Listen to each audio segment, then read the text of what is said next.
Du Sénégal pour le Cameroun, le BRT continue son chemin en Afrique. Après Dakar, c'est à Douala que ce projet se dessine peu à peu.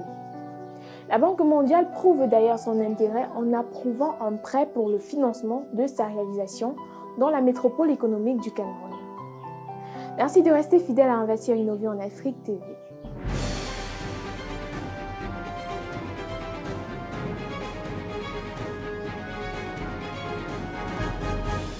Le conseil d'administration de la Banque mondiale a approuvé en faveur du Cameroun un prêt d'un montant de plus de 260 milliards de francs CFA pour le projet du bus rapide transit, le BRT de Douala. Sur cette enveloppe, un peu plus de 125 milliards de francs CFA seront pourvus par la BID, la Banque internationale pour la reconstruction et le développement, qui est le guichet non concessionnel de la Banque mondiale, tandis que le guichet concessionnel, qui est l'Agence internationale de développement LIDA, décaissera un peu plus de 135 milliards de francs CFA. Le financement de la Banque mondiale couvre 77,8% du coût global du projet chiffré à plus de 335 milliards de francs CFA et 62,1 milliards seront mobilisés grâce à des partenariats publics-privés, tandis que 12,4 milliards viendront du gouvernement du Cameroun. La construction du réseau BRT engloutira un peu plus de 291 milliards de francs CFA, soit 87% de l'enveloppe globale. Il s'agira notamment de construire 28 km de voies dédiées aux bus entièrement séparés avec des échangeurs, 44 stations, 4 terminaux des égouts, un système d'approvisionnement en eau et l'éclairage public. Il faudra aussi acheter des bus ou de mettre en place un système de gestion du trafic. Le reste du financement sera consacré à l'aménagement urbain autour des stations BRT, au renforcement des capacités institutionnelles et professionnelles des opérateurs de transport public existants, de même qu'à la gestion du projet. Ce projet pour lequel la Banque mondiale a dû revoir à la hausse ses engagements initiaux est d'un grand intérêt pour la mobilité dans la ville de Douala. Ceci dans la mesure où le réseau de bus y est inefficace et représente moins d'1% des déplacements selon les analystes de cette institution de Bretton Woods. Une réalité qui contraint les populations à se rabattre sur la marche, les taxis ou les modes de transport informels tels que les mototaxis qui restent considérés comme peu sûrs et très onéreux.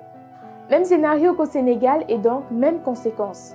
Les transports informels, considérés par la Banque mondiale comme dangereux, constituent pourtant une source de revenus pour toutes ces personnes qui en ont fait leur activité quotidienne.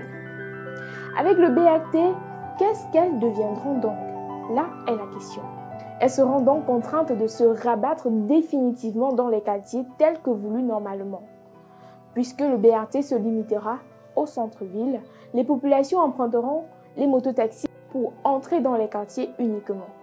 Bien sûr, ce ne sont que des spéculations car bien qu'interdits dans certaines zones des villes, nous savons qu'au Cameroun, les conducteurs de mototaxis ne l'entendront pas de cette oreille et continueront bien sûr à accéder à ces zones interdites.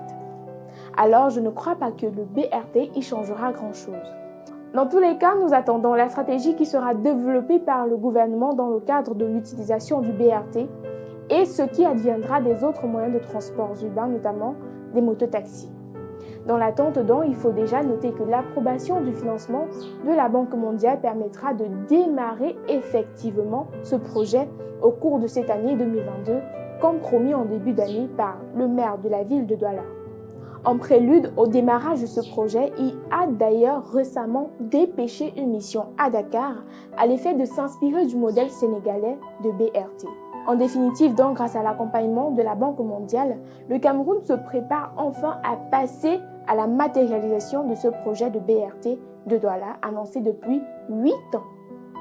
En effet, l'on se souvient que c'est depuis 2014 qu'un consortium brésilien a fait au gouvernement camerounais l'offre de construction des réseaux du BRT, principalement dans les villes de Douala et Yaoundé. Mais depuis lors, rien n'a été filtré sur ce projet, en dépit des offres qui se sont multipliées en direction du gouvernement. De ce fait, en dehors du consortium brésilien cité plus haut, le développement du transport urbain de masse au Cameroun a intéressé plusieurs sociétés égyptiennes, italiennes et même chinoises. Une fois la construction achevée, La maintenance de ce moyen de transport sera peut-être une occasion pour les jeunes Camerounais formés dans ce domaine de mettre en pratique leur savoir-faire. Contrairement au Sénégal, le Cameroun n'a pas encore dévoilé les possibles prix qui seront pratiqués. Du coup, il est impossible de faire une estimation en termes de gains pour l'État du Cameroun. Nous ne savons pas à quel pourcentage le pays aura donc droit une fois que le BRT sera en service. Il n'en demeure pas moins que cela aidera sans doute à décongestionner la circulation dans la métropole économique qui est Douala, très souvent en proie à de gros bouchons, surtout aux heures de pointe. Encore faut-il que les travaux de construction soient effectifs cette année et non pas 8 ans après comme cela a été le cas en 2014. Et vous, pensez-vous que les Camerounais seront prêts à utiliser ce nouveau moyen de transport de masse sans problème? D'ailleurs, que pensez-vous de ce projet dans son ensemble? Dites-le nous en commentaire sans oublier de vous abonner, de liker et de partager. À très vite sur Investir Innover en Afrique TV.